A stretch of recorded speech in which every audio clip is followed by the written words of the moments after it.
All right, we're ready to start our next section, which is Chapter 9. We're going to be moving to Learning Objective 9.2, which is the development planning systems. So 9.2, we're going to discuss the steps in development planning process. Companies' development planning systems vary in the level of sophistication and the emphasis they place on different components of the process. Steps and responsibilities in the development planning system are shown in Figure 9.1. Okay, let's scroll through so I can overview this. Figure 9.1, self-assessment.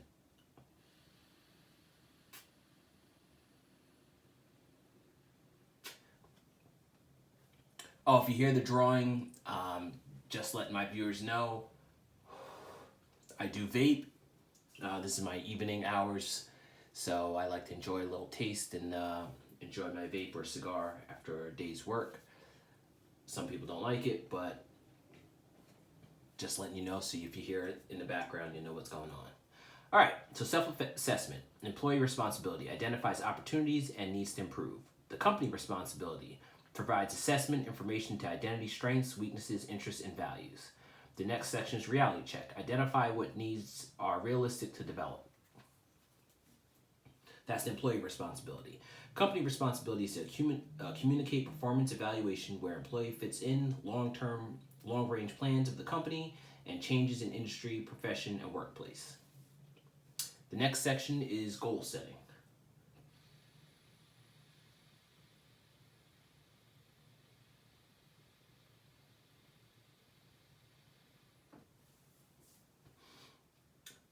Goal setting. Identify a goal and method to determine the goal's progress. That's the employee responsibility. Company responsibility is to ensure that goal is SMART. SMART stands for specific, measurable, attainable, relevant, and timely. Commit to help employee reach the goal. The last section is action planning. Identify steps and timetable to reach goals. The employee responsibility. The company responsibility is to identify resources employee needs to reach goal, including additional assessment, courses, work experiences, and relationship. Okay, so that is our Figure 9.1 steps and responsibilities in development planning process.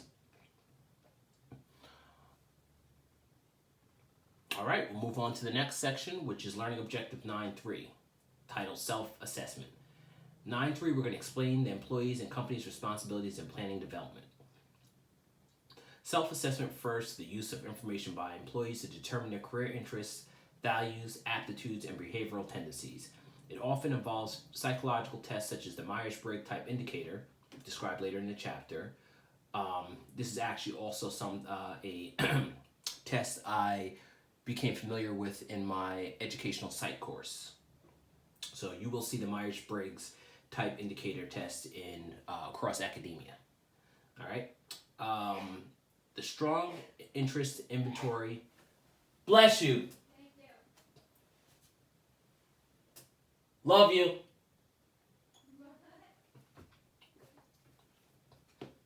I'm a married man, so it's important to tell the wife I love her. All right. The strong interest inventory, and the last psychological test is the self-directed search. The strong interest inventory helps employees identify their occupational and job interests.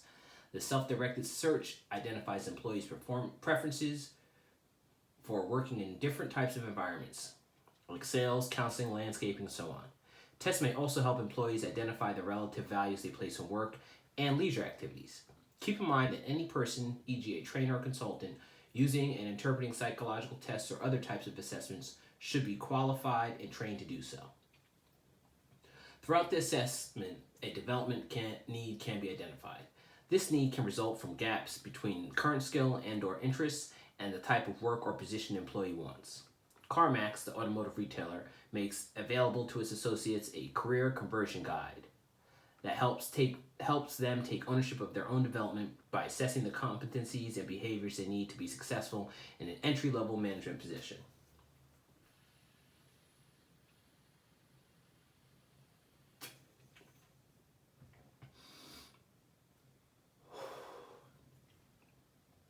After completing the guide, associates are encouraged to initiate a career conversation with their manager. 83% of associates who completed the assessment had a career conversation with their manager. The guide provides the basis for an informed discussion about the associate's development needs and possible career path. Okay. Moving on, reality check. Reality check refers to the information employees receive about how the company evaluates their skills and knowledge and where they fit into the company's plan. This covers potential promotion opportunities, lateral moves, etc. Usually this information is provided by the employee's manager as part of a performance appraisal.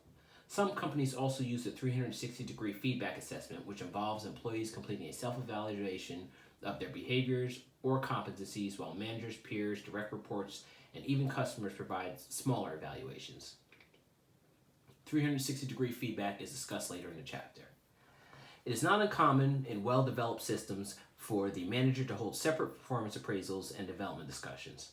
In the development discussions, the manager focuses on discussing the employee's values and career interests, the strengths and weaknesses of their skills or competencies, and how to capitalize on their strengths and develop their weaknesses. For example, UL, a safety certification company, helps provide employees with a reality check through its Navigate My Career approach. Navigate My Career includes ongoing discussions and feedback between employees, managers, and their peers.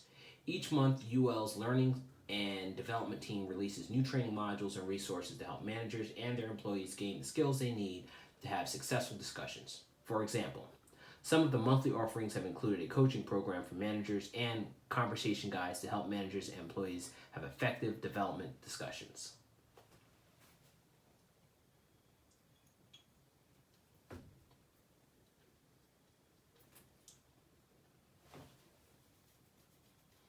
The next section, goal setting. Goal setting refers to the process of employees developing short-term and long-term objectives. These goals usually relate to desired positions. Example given, becoming a sales manager within 3 years. Level of skill application, using one's budgeting skills to improve the unit's cash flow problems. Work setting, moving to corporate marketing within 2 years. Or skill acquisition, learning how to use the company's human resource information system. These goals are usually discussed with the manager and written into a development plan. A sample development plan for our product manager is shown in figure 9.2. Development plans usually include descriptions of strengths and weaknesses, career goals, and development activities for reaching the career goal. An effective development plan is simple, clear, and realistic, and it focuses on developmental needs that are most relevant to both the individual's career and the organization's strategic objectives. Okay, so we got figure 9.2. Sample development plan. It's got the project manager, competencies, strengths, ratings, areas for improvement ratings, development goals, both long and short, their next assignment, training and development needs, and spot for signatures. Actually, this might be something I hope I can reference it. I've got to start making notes, clearer notes with some of this stuff, because some of this is really good information that while it might not be covered, this is an overview kind of course. It might be something that could be useful later on that is a little bit more specific. All right, so that will be it for this section. I will complete action planning.